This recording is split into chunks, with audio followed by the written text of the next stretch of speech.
Well, hey, Book World, I am so excited to see you. Welcome to our very first episode of RTTB Young Adult Edition. I am thrilled that you have joined us today. We have an amazing guest author with us today. I'm so excited that she is here with us. Her name is Lyssa Chiavari. She's the author of Fourth World, and she is a dear friend of mine. I am so excited because we are going to have a great time. We were actually talking for a good 2 hours before we went live, so we're ready to go, and we cannot wait to get started. So let me go ahead and just roll our intro.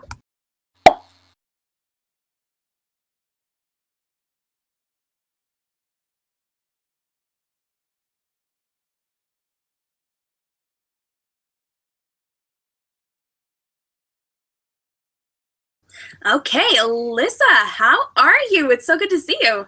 Hi, Katie. I'm doing good. Thank you for having me.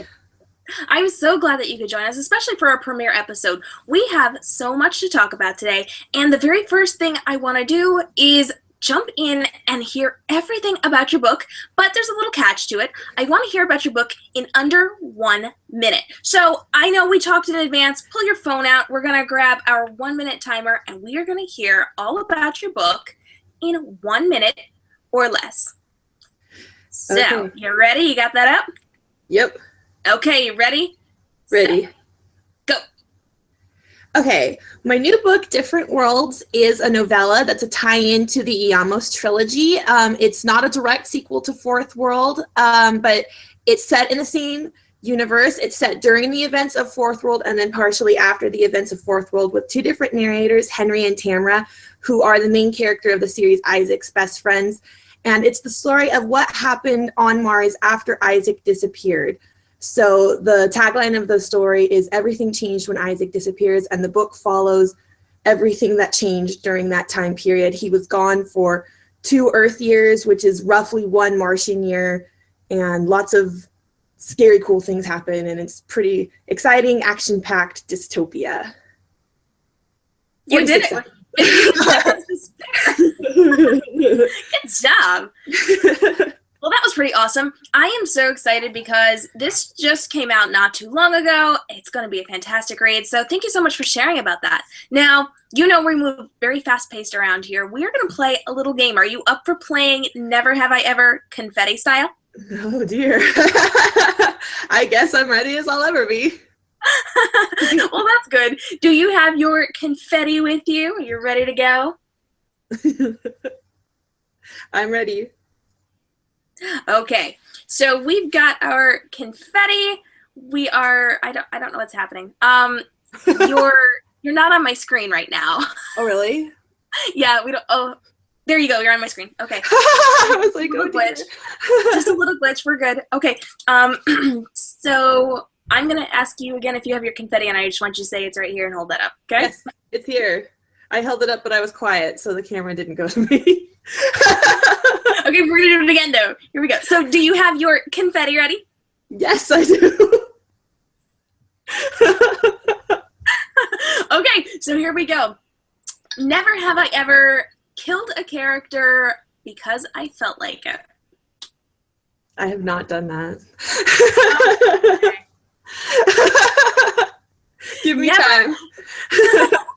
Never have I ever named a character after someone I know.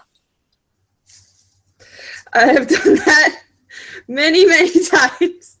Most of the characters in the Iamos trilogy are named after real people, so. That's pretty good. Never have I ever written a scene in a place that I actually have been. I don't think I have. Okay, how about never have I ever written a setting that was inspired by somewhere I've been? I guess I've done that. I know you have. You told me you have. Oh, that's right. I forgot. I think I'm better at this game than you are. I was like, it's all on Mars. No, I've never been there, but you're right. The caves in Iamos are based on the caves in Enchanted Forest. I said that before. See, and I have the proof of that too, I think, from our last event. If you guys did not check out our live author event this summer, Lyssa was a part of that, and we totally dragged that out of her. So, okay, so now that we've played our game, I want to know a little bit about your book, and I specifically want to know an exclusive piece of information. So what can you tell us that you have not told anybody else? Okay, so my deep, dark secret. Different Worlds is different from my other books in that it features a romance pretty heavily. I usually do not write romance in my stories, at least so far. And the romance might seem like it's a bit of a surprise, but it's actually, I foreshadowed it in Fourth World on page 41. I dropped a pretty big hint about it. So if you have Fourth World or you've read Fourth World, take a look at page 41, and I think that you'll be able to figure it out. 41, you said? Page 41. Guys, 41. The benefits of having the book right next to you, you can look it up. Yeah. Okay, so now that we've got that really awesome exclusive piece of information, let's talk a little bit about you. So how's life? Tell me something about your week that has been really awesome. Well, earlier this week, I did an event here in town called Oregon Trail Live, which is pretty much exactly what it sounds like. If you played the game Oregon Trail in Computer Lab when you were a kid, it's that. And Oregon Trail, the game, if you beat it, which who's ever beaten it? Actually, I did last year, but I mean, it only took me 20 years to do. At the end of the game, you reach the Willamette Valley, which is where I live. And so we have a museum here in town that has a lot of historic 1800s buildings on the property. And they just set up the Oregon Trail, all of the different stops that you would make in the video game. And you had to do it in real life. So like you had to ford the river, and they had kiddie pools full of water, and you had your little covered wagon, and you had to caulk it and put it in the water and get it across without it sinking. And we had to pitch a tent in the rain, and it actually was raining really hard in real life, and they still turned the hose on us just to make us even more wet. So we're all like freezing to death in our sopping wet clothes. Like I had a rain slicker and it soaked through in like 15 minutes. And so we were really living pioneer style. That's amazing. Now, because we're actually friends, I've actually seen the pictures that you took there, and you had some really fun pictures of people in costume, didn't you? I did. There was this group there, and I wish I remember what the name of their team was, but they were in costume and they were in character, and they were like a hillbilly family.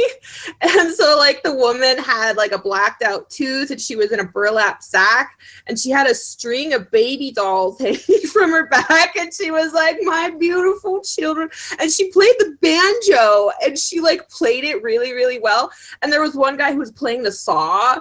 And they would they had to do like a 3-legged dysentery race where everybody was running for the outhouse. And she's like playing the banjo while they're running. And it was like so thematic. And there was like a crooked sheriff who was wandering the property who would take bribes in order to not throw you in jail. And she gave him one of her babies. That's amazing. That's amazing. I feel like this must be written into a book at some point. Like, it's got to be a scene. It was so funny. It was a really good day. Even though it was raining really hard and everybody got really cold and wet, it was a lot of fun. That sounds like so much fun. Now, speaking of fun things, I have a fun question for you. Here at Young Adult Edition, I always want to know, what is your biggest book nerd problem? So what do you have that gets in the way or is a problem because you are a bookish person? My biggest problem is that my house is just overflowing with books. Everybody who lives in my house is a really big book nerd.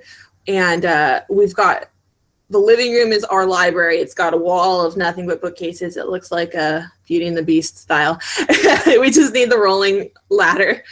And we've got all these shelves, and despite that, there's not enough room for all my books. So like just a couple months ago, I really like purged, and I was like, okay, I'm going to thin out my shelves, and I'm going to have room so that when I get new books, I am going to be set for the next few years. It's full already. I just cleaned it all out, and it's already full again. I've got books in my closet. I've got books in a box under my bed. Like, I don't know what I'm going to do. That's so funny. I feel like that is a really big book nerd problem for everybody. We never have enough space for all of our books because we just keep acquiring them, don't we? We do. That's so funny. Well, hey guys, listen, now is the time that I want you to jump over to our chat box. So over on the right-hand side of your screen, there is a chat box, and I want you to put your questions in for Lyssa. So if you have a question that you have not asked already, go ahead and pop that in now. Use the red question mark and go ahead and click that button so that I know what is a question and what is just chatting with the other people hanging out with us today. So go ahead, put those questions in now. We're going to ask those in just a couple of minutes. Now, Lyssa, while we are waiting for them to pop those last-minute questions in, I want to talk to you about a really cool announcement that you and I have. Now, we know that at Young Adult Edition, we are always giving away the first chapter or so of a book so that people can get a feel for the story, see if they like it, see if it's going to work for them. And we are going to do that again for you guys right now. So here we go. I'm going to pop the download link right into our chat box there. There we go. So if you are here, you can go ahead and download that. If you are watching our live rebroadcast, that's going to be in the show notes below, so you can check that out and get that first chapter to kind of get a feel for the book and see if you absolutely love it. And I know you will because it's Lyssa and it's awesome. And because this is our premiere episode, we actually have some additional fun things for you. So, Lyssa, I know we have 2 surprises. Tell me what the people who are here live are getting today. Okay, so today, if you're here and you've got that chat link, that is the sample for Fourth World, which is the first book in the series. And if you are here today live, you will receive a free copy of the ebook of Different Worlds, which is the novella that's the tie-in that I've been talking about today. And for those of you who might have missed the broadcast, you're not totally out of luck. I'm giving away a coupon for my online store to get 50% off the ebook. So if you go to store.lyssachiavari.com and click on the Different Worlds ebook and then enter the coupon RTTV50, you'll get 50% off. It's a $1.99 book, and so you'll get it for 99 cents. Fantastic. And the links for those are now in the chat box. So if you are hanging out with us here, you've got that right there. And otherwise, you can check out the show notes if you are watching our rebroadcast to get all of that information. So thank you so much, Lyssa. I appreciate our fantastic giveaways for our premiere episode of Young Adult Edition. You're welcome. Okay, guys, we are going to take a look at those questions. So let me see. Lyssa, how long did it take you to write Fourth World, and then how long did it take you to write Different Worlds? Fourth World, I worked on not real committedly for a couple of years. I came up with the idea for it in 2013, and I started writing, and I would write a few chapters, and it just didn't really feel right.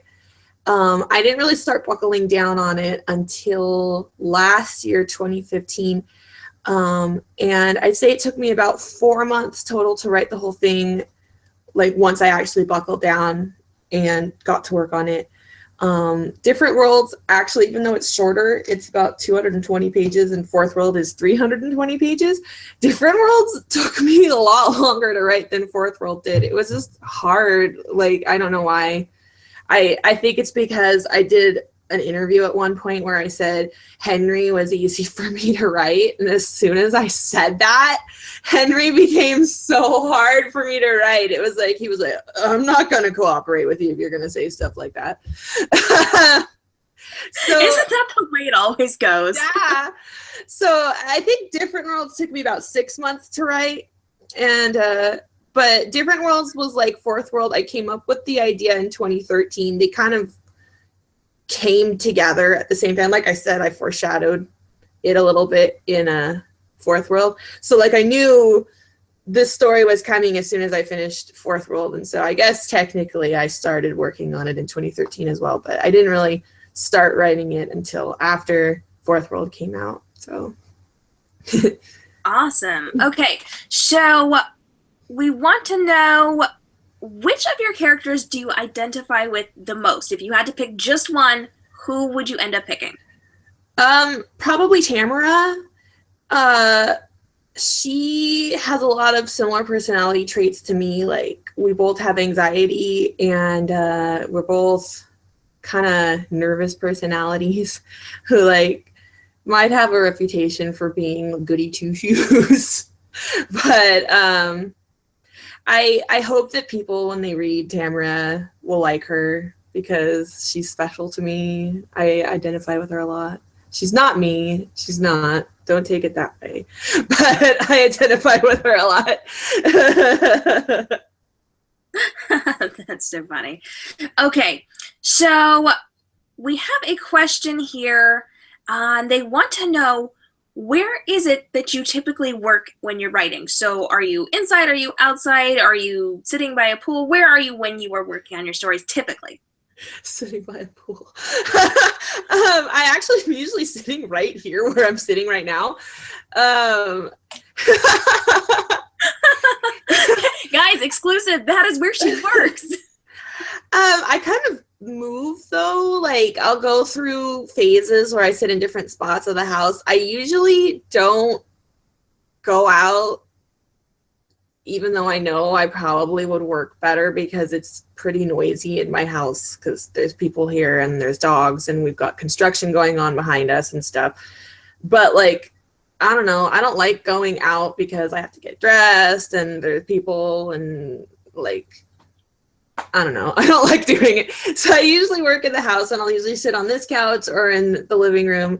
There's another couch in front of the bookcases, the library room. And I'll usually be in one of those two places, or, like, if there's not construction happening, I'll sit outside. But that's been a long time since that's been an option. Hopefully someday it will end and I can go back to working outside in the quiet.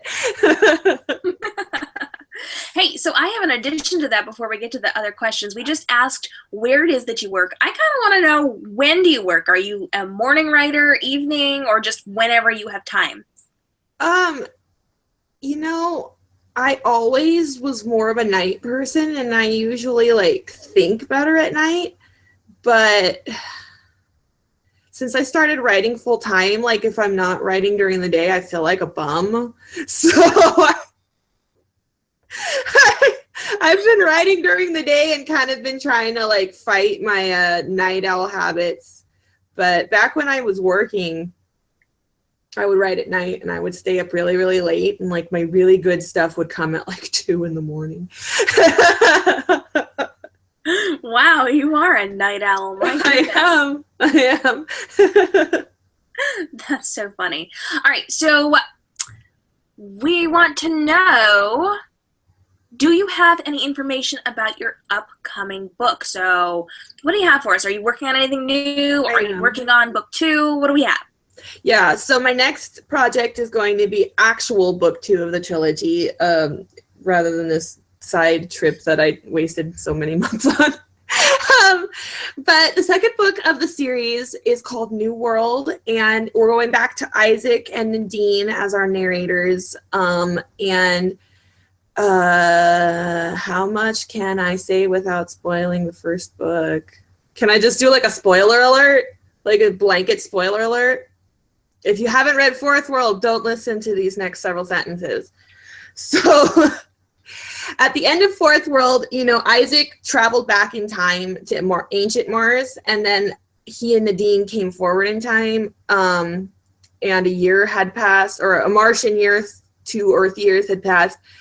And so the second book follows what happens when they get back to future Mars. Like, Isaac has to come to grips with the fact that his friends are both 20 now and he's still 17, and his mom has gotten remarried.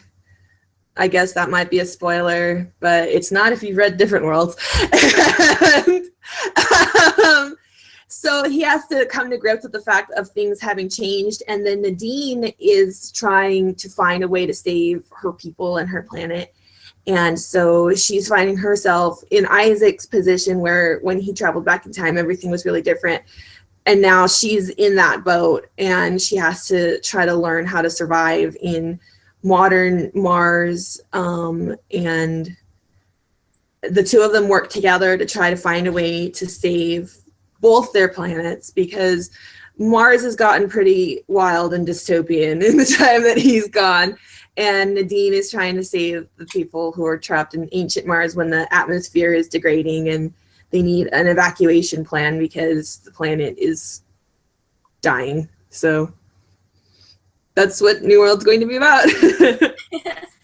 Hey, and speaking of Mars, we want to know, how much time did you spend studying Mars? Are you very involved in this? I know from personal experience, from hanging out on your social media, that you do enjoy sharing things about Mars. So tell me a little bit about that. It's funny because actually the entire inspiration for the series came when I was teaching. I was a science teacher at an elementary school. And in 2012, the Mars Curiosity probe landed. And so I did a unit where like I played videos from NASA showing like the simulation of the landing. And oh my God, the kids were so excited about it. Like they flipped out. I had kids, like, it was an after school program. And so each day different grade levels would have different enrichment units. And I'd have kids who were supposed to be in like arts and crafts or PE or something be like, can we take a break and watch the video with the kindergartners? So I would have like sixth graders in with the kindergartners watching the video again. And I wound up expanding the unit to last 3 weeks instead of just 1 week because they were just so into it. And so I kind of started researching Mars more because of the fact that the kids were so interested in it. So I wanted to have information to give them because they would ask me these like really, really, really smart questions. So I needed to have answers for them. And so that like really put Mars in my brain. And so I've just been kind of keeping it up since then, following the news of the different discoveries from the Curiosity rover and the discovery of water on Mars, which side note, my one of my sorority sisters works at NASA's, and I don't remember the name of it, but it's in the San Jose area, and I'm blanking, but she works there and she was studying liquid water, and so like she has all these like books full of research. And so like I can like prod her for information about it. That's so awesome. So, Sherry would like to know, what has been your best author experience so far? I think the best experience for me has been the feedback from readers, because you write this and you're not really sure whether anyone besides yourself and like your mom are gonna like it. And it's just been really, really moving to me that people like love it. Like, that's just astounding to me. The first week that Fourth World was out, I got a really, really nice email from a teenage boy in Mexico who said that my book changed his life.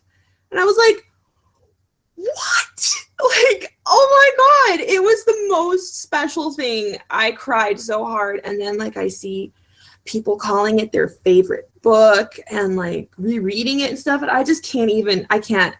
It's just, I know. Katie's like, that's how I feel. I'm back here. Yeah.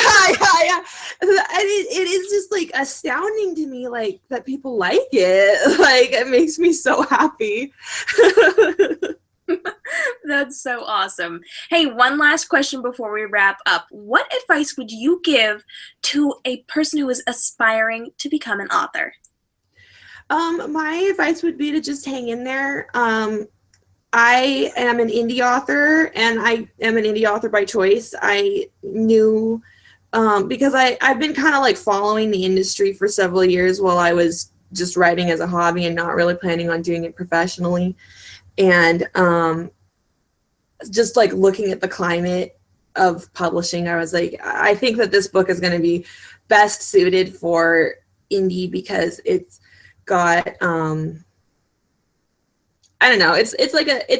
It's not got a real linear timeline, and so I was worried about people not finding it marketable. And then it's got a very diverse cast, and I was worried about like publishers wanting to like whitewash it or straight wash it, that kind of thing.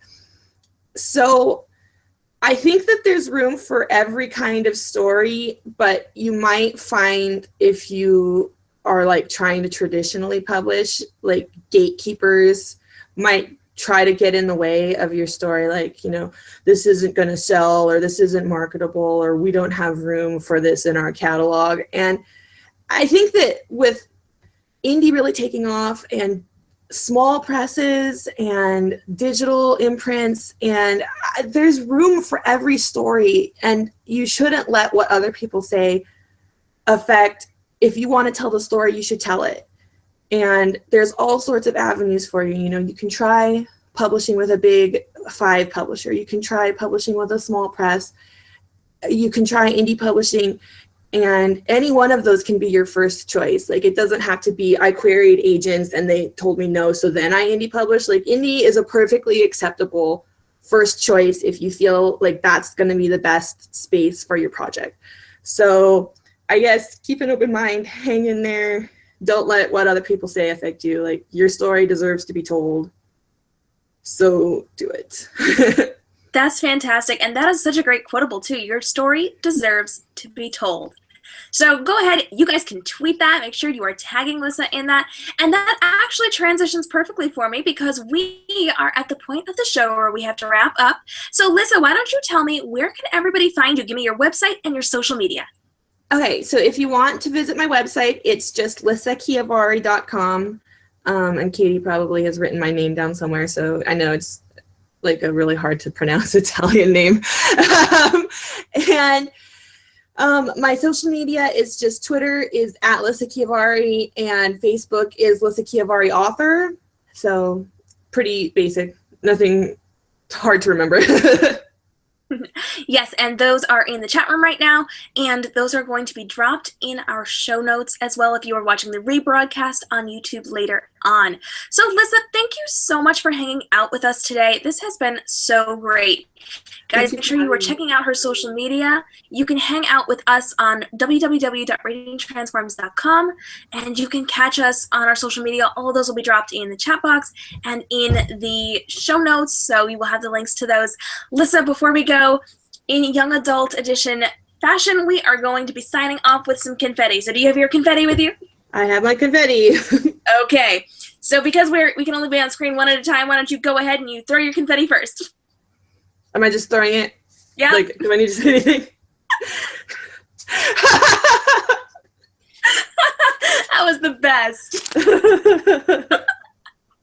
Okay, thank you guys so much for joining us. We will be back next week with my dear friend Sherry Ficklin. She will be joining us for our next episode of RTTV Young Adult Edition. And make sure you jump down into the show notes or over into the chat box and grab all of those links.